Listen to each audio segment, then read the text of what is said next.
니체는 현대사회가 피클처럼 허무주의에 흠뻑 절여진 사회라고 보았습니다. 그리고 그 절임의 원인을 신의 부재나 과도한 쾌락 추구가 아닌 인간 자체에서 찾았는데요. 바로 인간이 약하기 때문이라는 거죠. 즉, 약한 인간들은 신이 사라진 자리에서 왜 사는가에 대한 답을 낼 능력이 없는 존재자이며 그 무능력 때문에 삶이 위축돼 버린 존재자예요. 니체는 그저 매일매일 일상적 욕구를 충족하며 기계적으로 살아가는 것, 이것도 좋고 저것도 좋고 살아있기에 살아가는 현대인들이 허무주의에 빠져 있다고 보았습니다. 니체는 이런 병리적 상태의 허무주의를 수동적 허무주의라고 불렀어요. 니체가 보기에 현대인들은 수동적 허무주의 상태를 힘겨워한 나머지 신의 빈자리를 차마 없애지 못하고 신을 대체할 것들을 자꾸 추대했습니다. 대표적인 것이 과학이에요. 형이상학적 진리가 없고 물질이 전부인 세계에서 믿을 만한 건 과학밖에 없기에 언뜻 이해가 갑니다. 그러나 니체는 과학이 기존 신의 자리를 꿰차 또한 진리를 독점해버렸다고 봤어요. 순진한 눈망울로 신을 바라보던 아기새가 이제 과학으로 몸을 돌려 열심히 진리라는 삶의 모의를 받아먹을 뿐이라는 거죠. 이는 또한 약한 이들의 습성에 다름 아니라는 겁니다. 니체에게는 과학 역시 종교와 마찬가지로 세계에 대한 하나의 해석에 불과합니다.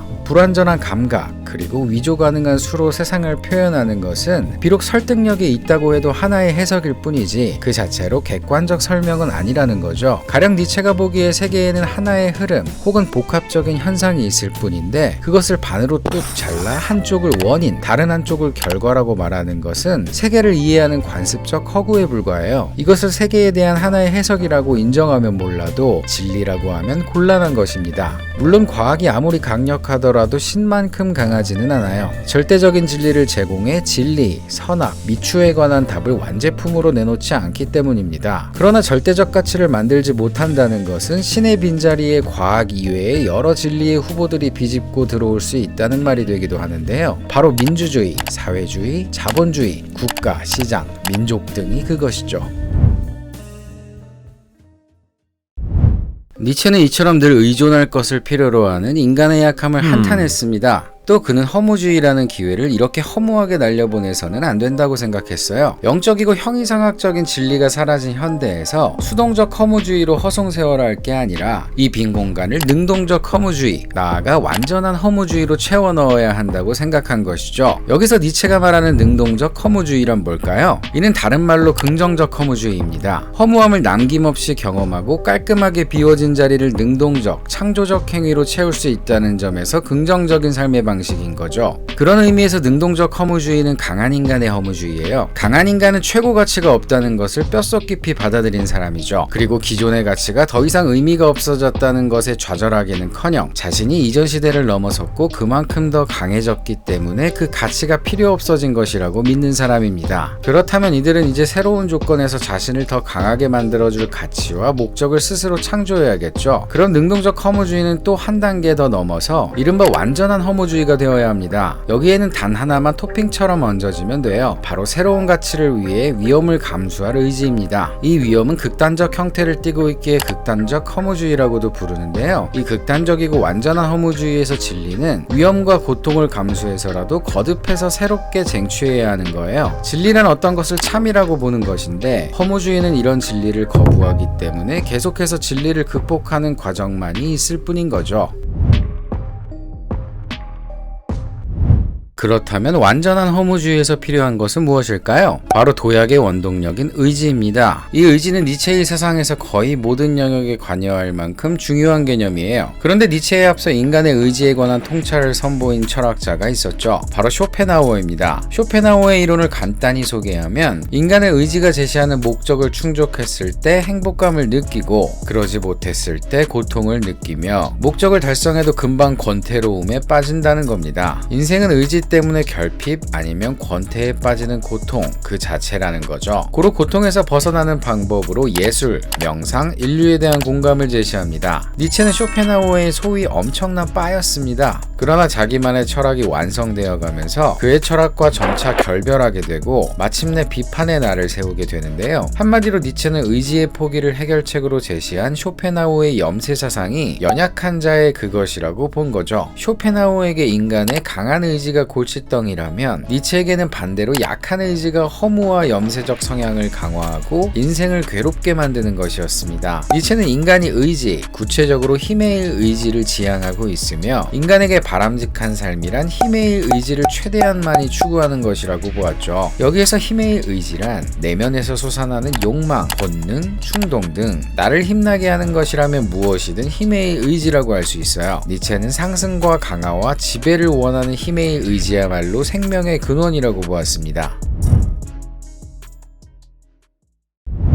니체에 따르면 누구나가 힘의 의지가 있습니다. 정치인이나 재벌, 슈퍼스타 등 소위 영향력 있는 이들만 힘의 의지가 있는 것이 아니라 노숙인부터 갓난아기까지 사회적 영향력이 미미하다고 여겨지는 이들 또한 나름대로 힘의 의지가 있는 것이죠. 그래서 니체는 인간의 힘의 의지 자체이며 그 외의 다른 것이 아니라고 말했습니다. 이를 확장하면 온 우주는 결국 힘겨루기가 실시간으로 이루어지는 관계세계라고 말할 수 있을 거예요. 가령 한 인간이 지금 대한민국 어느 곳에서 공부를 하거나 일을 하거나 혹은 그냥 누워있거나 행복하거나 불행하거나 어떤 형태로든 살아가고 있는 사실은 전체 힘의 관계 안에서 더하거나 뺄 수 없는 필연이자 숙명입니다. 한 사람의 힘의 의지가 없어지면 그와 연계된 다른 힘의 의지와의 역학관계가 무너져 지금과는 전혀 다른 세상이 되고 말죠. 이 말인즉 인간은 신에 의한 것도 아닌 새겨진 DNA도 사주팔자도 아닌 수많은 힘들의 관계 안에서 어떠한 힘의 계기로 생겨났으며 또 나의 힘의 의지대로 살아가다가 죽는 존재라는 겁니다.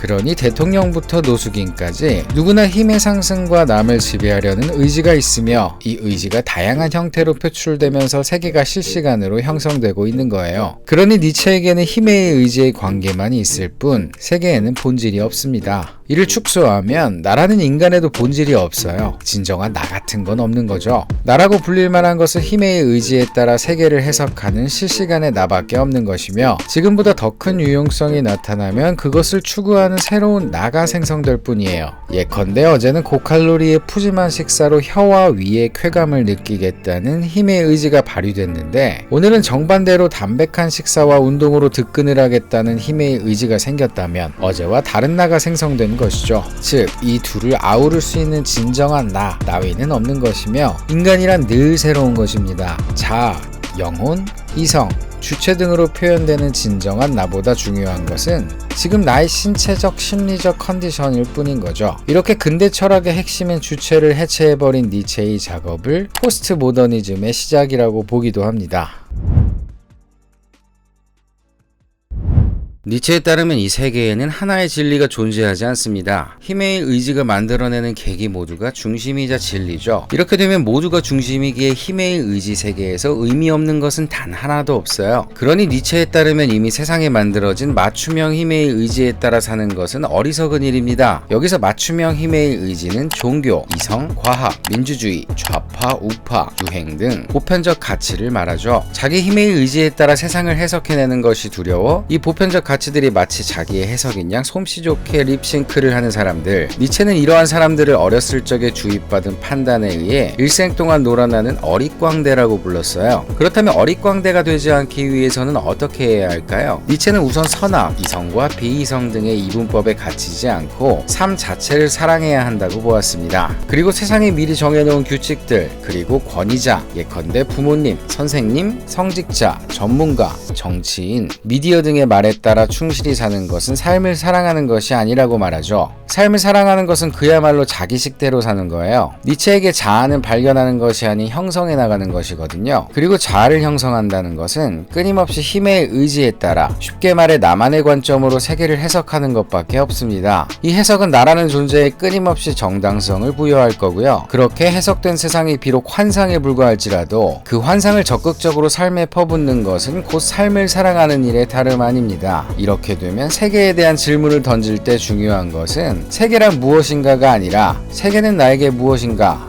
될 것인데요. 이것이 바로 니체의 강력한 관점주의이자 주관주의예요. 이에 따르면 관점과 해석에 따라오는 오류는 결코 버릴 만한 게 아닙니다. 관점적 해석은 필연적으로 오류를 생산합니다. 나에게 맞게 세계를 단순화, 추상화, 일반화하다 보면 자연스럽게 오류가 생겨나니까요. 그러니까 니체에게는 이 오류가 오히려 해석을 했다는 자랑스러운 증거이며 창피한 것이 아니라 긍정할 만한 거예요. 이는 가치 판단을 일으키지 못하고 해석의 가능성을 차단해 나타나는 여타 오류와는 질적으로 다른 것이죠. 니체에게는 이러한 오류나 비이성마저도 긍정할 수 있을 때 삶은 내일이 아니라 지금 당장 웃을 만한 것이 돼요.